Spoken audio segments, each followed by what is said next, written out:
औज़ुबिल्लाहिमिनश्शैतानिर्रजीम बिस्मिल्लाहिर्रहमानिर्रहीम। अस्सलाम वालेकुम, welcome to shining stars academy. आज के इस लेक्चर में हम chemistry class 11 unit number 4 stoichiometry का एक्सरसाइज सॉल्यूशन देखेंगे।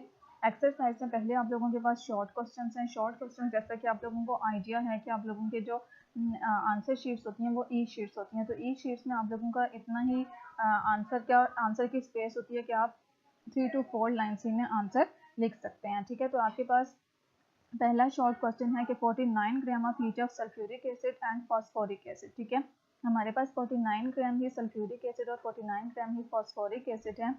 ये कह रही है कि 49 ग्राम सल्फ्यूरिक एसिड और फॉस्फोरिक एसिड में सेम नंबर ऑफ मॉलिक्यूल्स हैं। ठीक है, इनमें नंबर ऑफ मॉलिक्यूल्स सेम है but have different number of atoms, लेकिन इनमें जो नंबर ऑफ एटम्स हैं वो क्या है, डिफरेंट है। तो 49 gram of sulphuric acid and phosphoric acid में सेम नंबर ऑफ मॉलिक्यूल्स हैं because they are compared based on the same mass, क्योंकि इनको हम किस बेस पे कंपेयर कर रहे हैं, सेम मैस की बेस पे हम इनको कंपेयर कर रहे हैं। अच्छा, इनमें से हम सेम मैस मतलब इनका अगर हम मोलर मैस को कंपेयर करें, उसमें हम मोल्स देखें, मोल्स का फार्मूला क्या होता है, mess divided by molar mass. ठीक है, तो सल्फ्यूरिक एसिड और फॉस्फोरिक एसिड दोनों के मोलर मैसेज सेम है जो कि 98 है, और मैस भी हमें दोनों के सेम गिवन किए हुए हैं जो कि 49 है। तो 49 डिवाइडेड बाय 98 हम करेंगे तो हमारे पास दोनों के जो नंबर ऑफ मोल्स आएंगे वो भी क्या होंगे, सेम आएंगे। ठीक है, इट मीन्स कि अगर सेम मोल्स हैं तो उसमें नंबर ऑफ मॉलिक्यूल्स की वैल्यू भी क्या होगी, सेम होगी, क्योंकि हम मोल्स को जब एवोगाड्रोस नंबर से दोनों केसेस में मल्टीप्लाई करेंगे तो नंबर ऑफ मॉलिक्यूल्स हमारे पास सेम आएंगे, लेकिन हमारे पास नंबर ऑफ एटम्स डिफरेंट है। नंबर ऑफ एटम्स अगर हम देखें तो सल्फ्यूरिक एसिड में 2 हाइड्रोजन्स 1 सल्फर 3 एटम्स टोटल हो गए और प्लस 4 ऑक्सीजन, 3 + 4 7 एटम्स। और सल्फ्यूरिक एसिड में, फास्फोरिक एसिड में अगर हम नंबर ऑफ एटम्स देखें तो 3 hydrogen 1 phosphorus 4 atoms plus 4 oxygen 8 atoms. It means के सल्फ्यूरिक एसिड में 4 एटम्स पर मॉलिक्यूल है और फास्फोरिक एसिड में 8 एटम्स पर मॉलिक्यूल है। तो नंबर ऑफ एटम्स हमारे पास दोनों केसेस में डिफरेंट है, लेकिन चूंकि दोनों के number of molar message same है, मैसेज सेम है, नंबर ऑफ मॉलिक्यूल्स भी सेम आएंगे, लेकिन हमारे पास इनमें जो नंबर ऑफ एटम्स होंगे वो पर मॉलिक्यूल डिफरेंट होंगे। Therefore despite having the same number of molecules the total number of atoms in 49 gram of each acid is different. ठीक है, नंबर ऑफ मॉलिक्यूल सेम होने के बावजूद जो इसमें टोटल नंबर ऑफ एटम्स हैं 49 ग्राम ऑफ सल्फ्यूरिक एसिड और phosphoric acid में वो क्या है, डिफरेंट। तो ये मैंने आप लोगों के लिए कम्प्लीटली एक्सप्लेन कर दिया है। नेक्स्ट आपका क्वेश्चन है, different gases having different masses occupy equal volumes at STP means standard temperature and pressure। Standard temperature and pressure हमारे पास क्या है, टेम्परेचर की वैल्यू 25 डिग्री सेल्सियस है जो कि हम स्टैंडर्ड लेते हैं, और प्रेशर हम लेते हैं 1 एटमॉस्फेयर। ठीक है, इसको हम बोलते हैं standard temperature and pressure STP। STP पे हमारे पास दो गैसेस हैं, एक हमारे पास हाइड्रोजन सपोज कर लें, दूसरी हम ऑक्सीजन सपोज कर लें। लेट्स सपोज हाइड्रोजन का मैस हमारे पास 2 ग्राम है, ऑक्सीजन का मैस हमारे पास 32 ग्राम है। ठीक है, तो इन दोनों के मैसेज हमारे पास क्या है, डिफरेंट है, लेकिन 2 ग्राम हमारे पास किसके इक्वल है, 1 मोल के इक्वल है। ठीक है, 32 ग्राम भी किसके इक्वल है, 1 मोल ऑफ ऑक्सीजन के इक्वल है। ठीक है, तो इट मीन्स के नंबर ऑफ मोल्स सेम है। ठीक है, जब नंबर ऑफ मोल सेम है तो 1 मोल ऑफ एनी गैस जो वॉल्यूम ऑक्यूपाई करती है वो 2.414 होता है एट STP। इट मीन्स कि नंबर ऑफ मोल्स, हालांकि इनके मैसेज डिफरेंट है लेकिन चूंकि इनके मोल सेम है तो मोल सेम होने की वजह से इनका जो मोलर वॉल्यूम है स्टैंडर्ड टेम्परेचर एंड प्रेशर पे वो क्या होगा, इक्वल होगा। इस वजह से हम कहते हैं कि डिफरेंट गैसेस जिनके मैसेज डिफरेंट है उनका जो मोलर वॉल्यूम है वो क्या हो सकता है, स्टैंडर्ड टेम्परेचर एंड प्रेशर पे इक्वल हो सकता है। ठीक है, different gases having different masses occupy equal volumes at standard temperature and pressure due to Avogadro's law। Avogadro's law क्या हमें स्टेट करता है, equal volumes of gases at the same temperature and pressure contain an equal number of molecules। ठीक है, जब हमारे पास same temperature and pressure हो, equal volumes of gases हो, तो उनमें इक्वल नंबर ऑफ मॉलिक्यूल्स होंगे। Therefore regardless of their message और केमिकल आइडेंटिटीज, कि हम उनके मैसेज को नहीं देखते, 1 mole of any gas occupies 22.4 litres of standard temperature and pressure. अभी जैसे हमने बताया हाइड्रोजन और ऑक्सीजन के मैसेज डिफरेंट थे, लेकिन चूंकि उनके हमारे पास नंबर ऑफ मोल्स सेम थे, तो अगर नंबर ऑफ मोल्स सेम है तो 1 मोल ऑफ एनी गैस कितना ऑक्यूपाई करती है 22.4 लीटर्स या DM cube at standard temperature and pressure. इस वजह से हम कहते हैं कि डिफरेंट मैसेज, वो गैसेज जिनके मैसेज डिफरेंट है वो इक्वल वॉल्यूम ऑक्यूपाई कर सकते हैं। नेक्स्ट हमारे पास क्वेश्चन है 1 मोल of sodium and aluminium has equal number of atoms but size of atom are different। ठीक है, हमारे पास क्या है 1 मोल है। नंबर ऑफ एटम्स कैलकुलेट करने के लिए हम क्या करते हैं, जो हमें मोल्स गिवन होते हैं उनको हम एवोगाड्रोस नंबर से मल्टीप्लाई कर देंगे। ठीक है, तो सोडियम और एल्यूमिनियम के दोनों के हमारे पास क्या है 1 मोल है। 1 मोल को एवोगाड्रोस नंबर से मल्टीप्लाई करेंगे तो सोडियम और एल्यूमिनियम दोनों के नंबर ऑफ एटम्स हमारे पास क्या आएंगे, इक्वल आएंगे, बट साइज ऑफ एटम हमारे पास डिफरेंट है।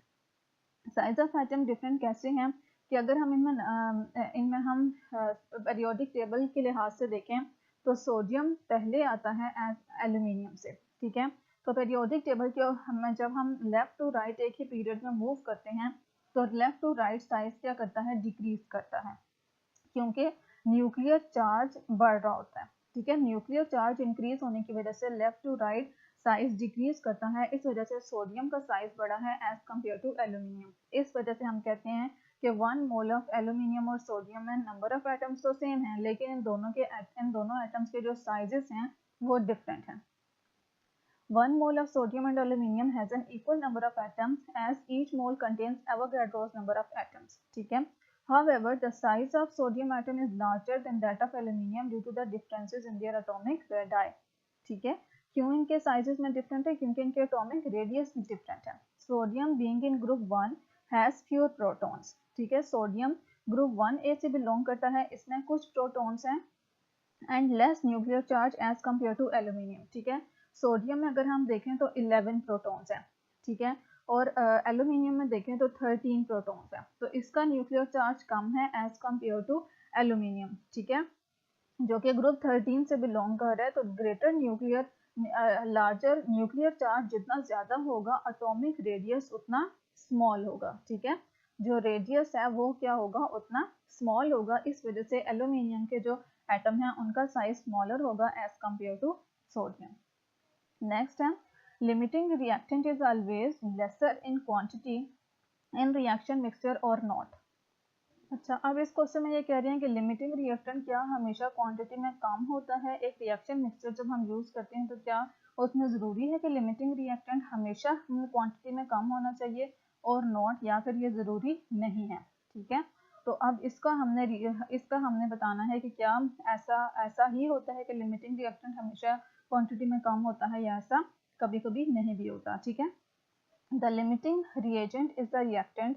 पहले इन्होंने लिमिटिंग रिएक्टेंट को डिफाइन किया हुआ है कि ये वो रिएक्टेंट है जो किसी भी रिएक्शन में कम्प्लीटली कंज्यूम हो जाता है। ठीक है, कम्प्लीटली यूज हो जाता है, एंड दस determine when the reaction stops. ठीक है, जब ये कम्प्लीटली कंज्यूम हो जाए, कम्प्लीटली यूज हो जाए, खत्म हो जाए, तो ये रिएक्शन को क्या कर देता है, स्टॉप करवा देता है। ठीक है, from the reaction stoichiometry means कि अगर हम किसी भी रिएक्शन की बैलेंस्ड केमिकल इक्वेशन लिखें, the exact amount of reactant needed to react with an other element can be calculated. Balanced chemical equation से एक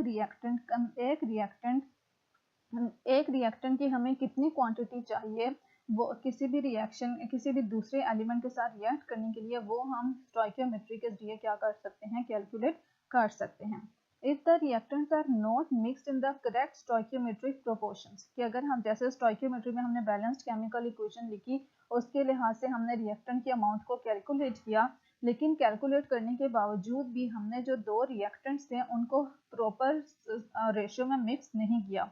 ठीक है, जैसे कि बैलेंस केमिकल इक्वेशन हमें इंडिकेट कर रही थी, उस तरह से हमने उन्हें मिक्स नहीं किया, then one of the reactants will be entirely consume. तो क्या होगा कि उनमें से एक रिएक्टेंट जो है वो पूरा का पूरा कंज्यूम हो जाएगा, while another will be left over, लेकिन जो दूसरा है वो उसके कुछ अमाउंट बच जाएगी।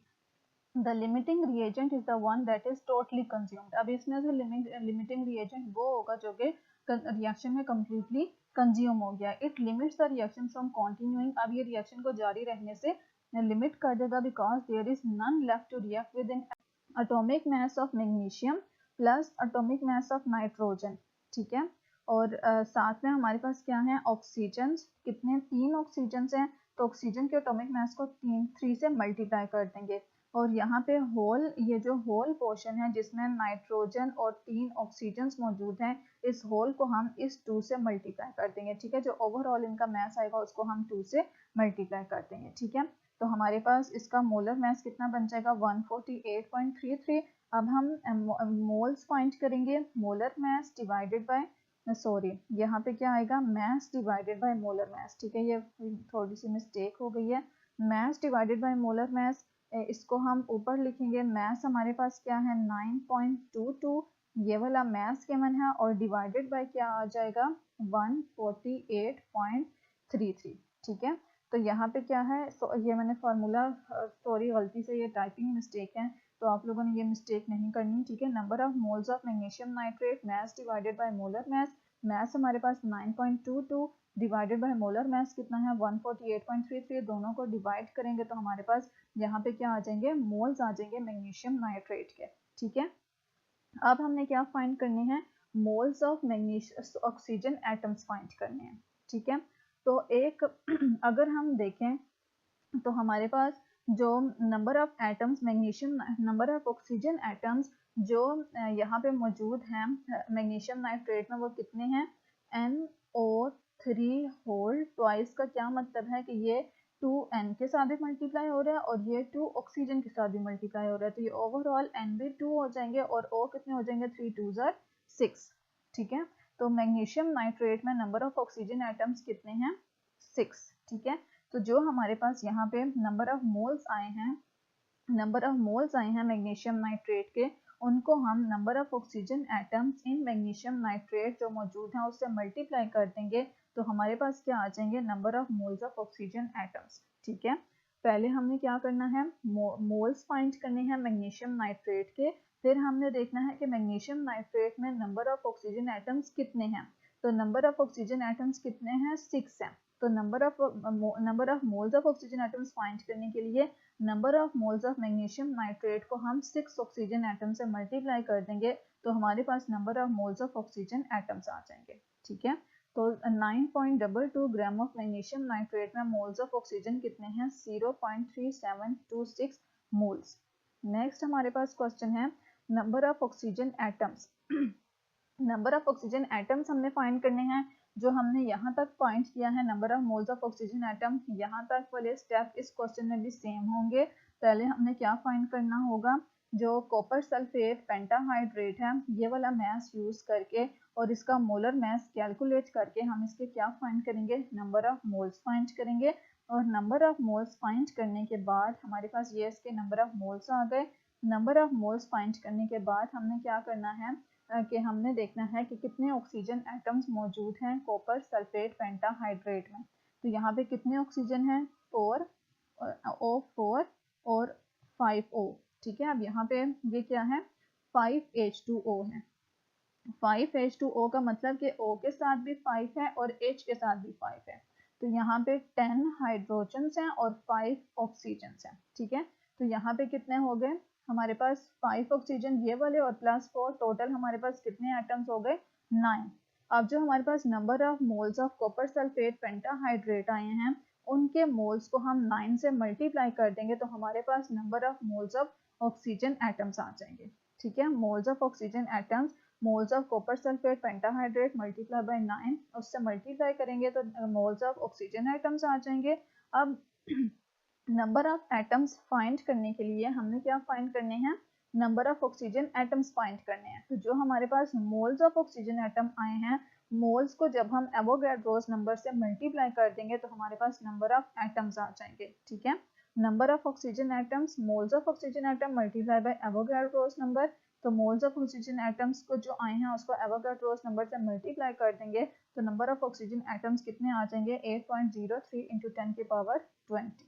ठीक है, बहुत इजी क्वेश्चन है, आप लोगों ने स्टेप्स याद रखने हैं। पहले आप लोग जो सब्सटेंस दिया है उसका आप मोल्स फाइंड करेंगे, फिर उसमें देखेंगे कि वहाँ पे ऑक्सीजन एटम्स कितने मौजूद हैं। जो ऑक्सीजन एटम्स हैं उनके आप मोल्स फाइंड करने के लिए आप इस सब्सटेंस के मोल्स को नंबर ऑफ ऑक्सीजन एटम से मल्टीप्लाई कर देंगे। ठीक है, तो number of moles of oxygen atoms आ जाएंगे। फिर उन मोल्स को आप एवोगाड्रोस नंबर से मल्टीप्लाई करेंगे तो आप लोगों के पास क्या आ जाएंगे, number of atoms of oxygen आ जाएंगे। ठीक है, नेक्स्ट। अच्छा, हमारा नेक्स्ट क्वेश्चन है, हमने मास इन केजी फाइंड करने हैं of it number of molecules of SO3। ठीक है, तो हमें नंबर ऑफ मॉलिक्यूल्स यहाँ गिवन है। पहला जो क्वेश्चन था उसमें हमने मास ग्राम्स में फाइंड करना था, बट वहाँ हमें मोल्स गिवन थे, तो वहाँ हमने सिंपली मोल्स को मोलर मास से मल्टीप्लाई कर दिया था। ठीक है, अब हमें अगर नंबर ऑफ मॉलिक्यूल्स फाइंड करने हो तो हम कौन सा फार्मूला यूज करते हैं?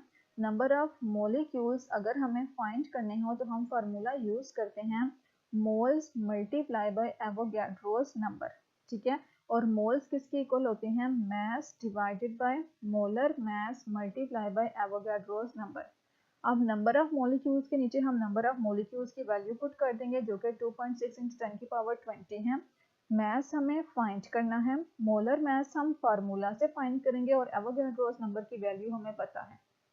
ठीक है, तो यहाँ पे हमारे पास नंबर ऑफ मॉलिक्यूल्स SO3, उसका फार्मूला यूज कर रहे हैं moles is equal to Na। Moles का फार्मूला क्या होता है? Mass divided by molar mass. तो मोल्स की जगह हमने उसकी वैल्यू पुट कर दी, तो number of molecules in SO3 mass divided by molar mass multiply by Avogadro's number. ठीक है, अब हमें यहाँ से molar mass of SO3 find करना है, तो पहले हम उसका मोलर मास फाइंड कर लेंगे। सल्फर का 32 होता है, ऑक्सीजन का 16, और चूंकि 3 एटम्स ऑक्सीजन के यूज हो रहे हैं तो 16 को हम 3 से मल्टीप्लाई कर देंगे, तो मोलर मास ऑफ SO3 80.07 आ जाएगा। ठीक है, अब number of molecules in SO3, ये वाला फार्मूला मैंने दोबारा से नीचे लिखा है, number of molecules in SO3। ठीक है, SO3 में नंबर ऑफ मॉलिक्यूल्स कितने गिवन है? 2.6 × 10 की पावर 20।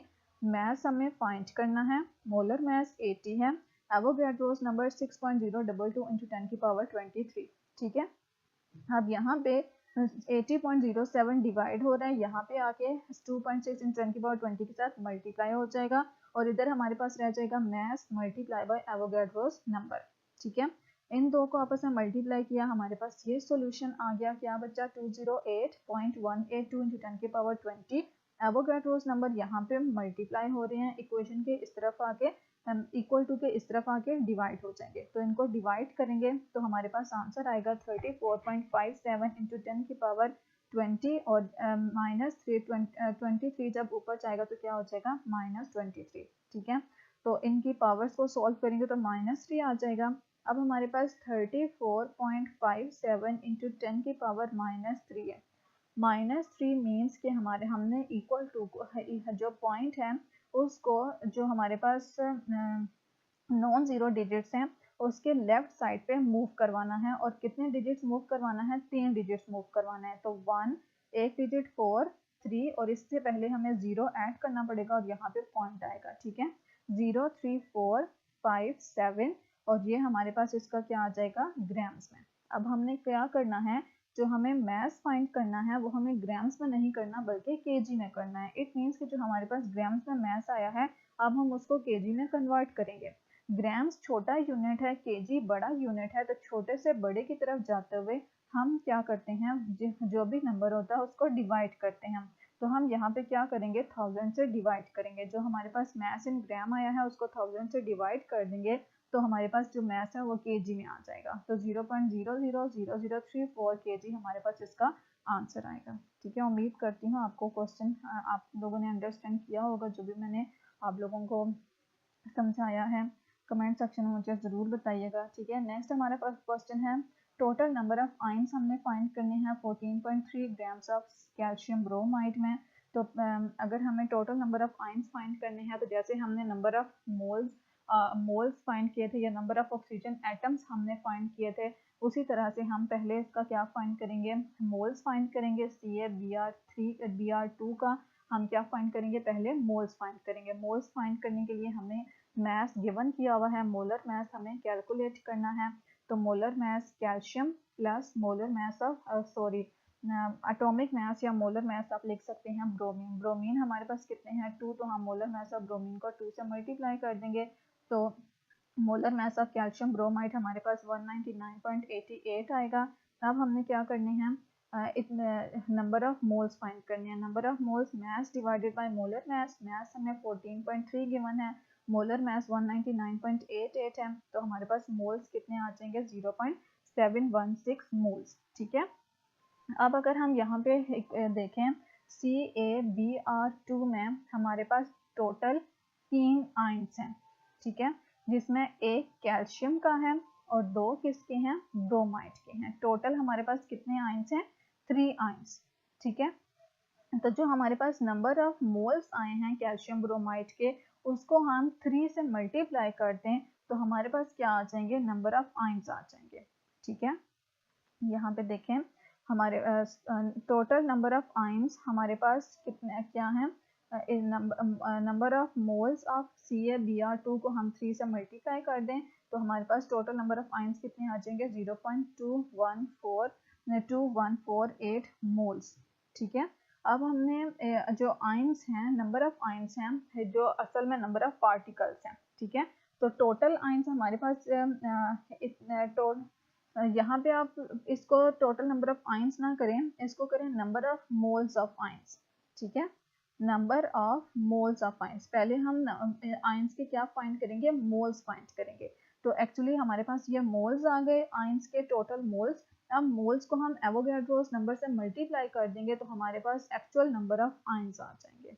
ठीक है, ये बिल्कुल नंबर ऑफ ऑक्सीजन एटम्स वाला जो क्वेश्चन था बिल्कुल उसी तरह का है। नेक्स्ट हमारे पास है, अब हमने मास इन मिलीग्राम्स फाइंड करना है, मोल्स हमें गिवन किए हुए हैं। ठीक है, मोल हमें गिवन किए हुए हैं, सिंपल हमने पहले क्या करना है, मोल को मोलर मास से मल्टीप्लाई करना है। ठीक है, तो हमारे पास क्या आ जाएगा, मास आ जाएगा, लेकिन ये जो मास हमारे पास मोल्स को मोलर मास से मल्टीप्लाई करने के बाद आएगा, ये हमारे पास ग्राम्स में आएगा, तो इस ग्राम्स को हम मिलीग्राम्स में कन्वर्ट करेंगे। ठीक है, मोलर मास हम फार्मूला को यूज करके फाइंड करेंगे। उम्मीद करती हूँ मोलर मास अब आपको फाइंड करना आ गया होगा, क्योंकि 9th में भी आप लोग कम्प्लीटली डिस्कस करके आए हैं। मोलर मास ऑफ कॉपर, ठीक है कॉपर, फिर molar mass of chlorine, chlorine 2 हैं तो हम क्लोरीन को 2 से मल्टीप्लाई कर देंगे, और 2 मोलर मास ऑफ वाटर, हमने वाटर के 2 मॉलिक्यूल यूज किए हैं तो मोलर मास ऑफ वाटर को 2 से मल्टीप्लाई कर देंगे। कॉपर का 63, क्लोरीन का 35 और वाटर का कितना होता है 18, तो हमारे पास टोटल मोलर मास कितना हुआ 170.49।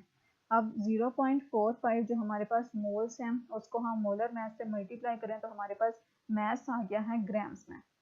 अब इस ग्राम्स को हमने किस में चेंज करना है, मिलीग्राम्स में। ग्राम्स बड़ा यूनिट है, मिलीग्राम छोटा यूनिट है, तो ग्राम्स को हम 1000 से मल्टीप्लाई करेंगे। बड़े से छोटे में जाने के लिए हम मल्टीप्लाई करते हैं। ठीक है, तो इसको 1000 से मल्टीप्लाई करें तो 7672 मिलीग्राम हमारे पास इसके क्या आ जाएंगे, मास आ जाएगा मिलीग्राम्स में। ठीक है, नेक्स्ट हमने मास इन ग्राम्स फाइंड करने हैं और हमें नंबर ऑफ मॉलिक्यूल्स गिवन किए हुए हैं।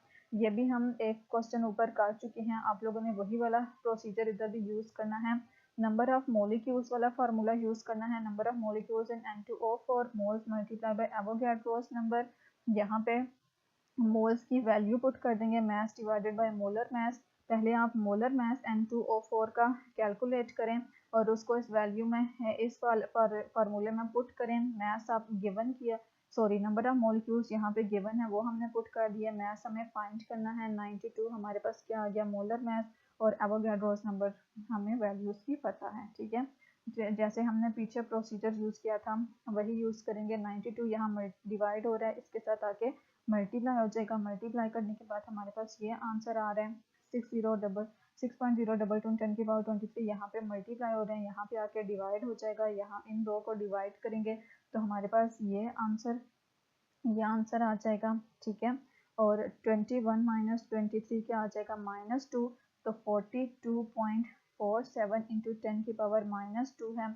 अगर हम पावर को सॉल्व करना चाहें तो इसका मतलब कि हमने पॉइंट को 2 डिजिट लेफ्ट साइड मूव करवाना है, तो हमारे पास ये 0.4247 आंसर आ जाएगा। ठीक है, जो हमारा किस में आएगा, ग्राम्स में, तो हमें ग्राम्स ही में पूछा है तो उसको मजीद कन्वर्ट करने की ज़रूरत नहीं है। नेक्स्ट हमारे पास है volume of SO2 at standard temperature and pressure.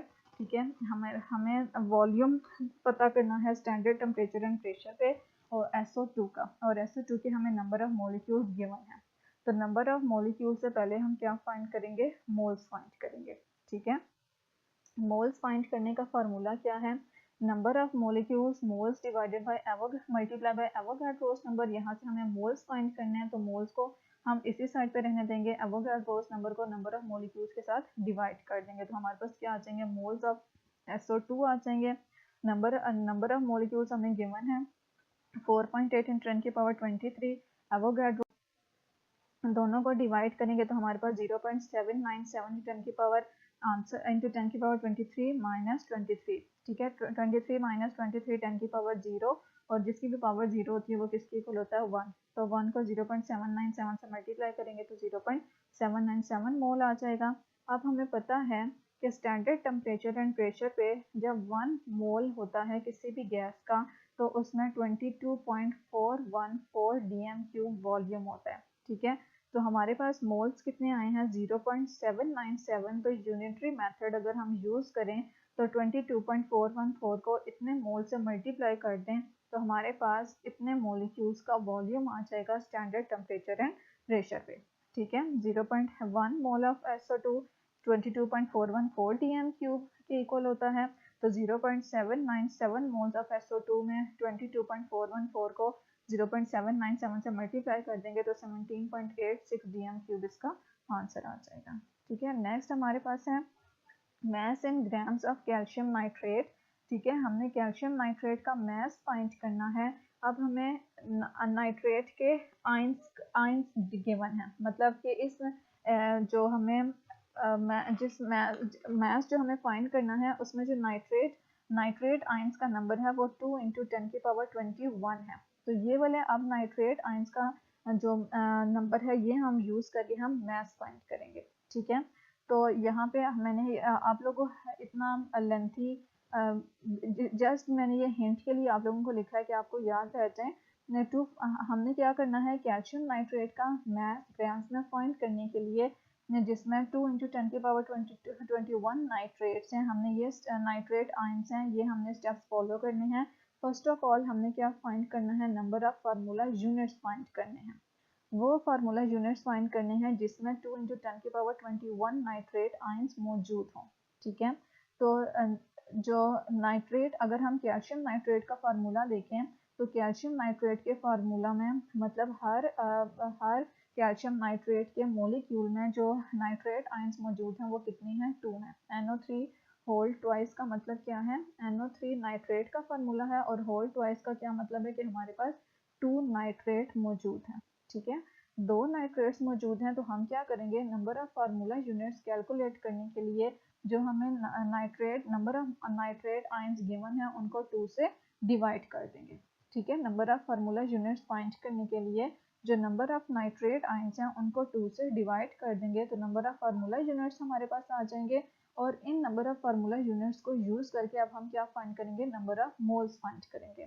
तो नंबर ऑफ फार्मूला यूनिट्स क्या हैं, 1 × 10⁻21, और एवोगाड्रोस नंबर से डिवाइड करेंगे तो मोल्स क्या आ जाएंगे, 1.66 × 10⁻³ मोल्स। ठीक है, कैल्शियम नाइट्रेट के अब हमारे पास मोल्स आ गए हैं, तो मोल्स गिवन हो तो हम इजीली उसको मोलर मैस से मल्टीप्लाई करके उस सब्सटेंस का मैस फाइंड कर सकते हैं। ठीक है, तो पहले हम इसका मोलर मैस फाइंड करेंगे कैल्शियम नाइट्रेट का। जो इसका मोलर मैस आएगा उसको नंबर ऑफ मोल से मल्टीप्लाई कर देंगे तो हमारे पास इसका मैस आ जाएगा ग्राम्स में। ठीक है, नेक्स्ट हमारे पास क्वेश्चन है covalent bonds in 22 gram of dry ice. हमारे पास dry ice means carbon dioxide जो कि सॉलिड फॉर्म में होती है। ठीक है, सॉलिड फॉर्म में कार्बन डाइऑक्साइड को हम क्या बोलते हैं, ड्राई आइस बोलते हैं।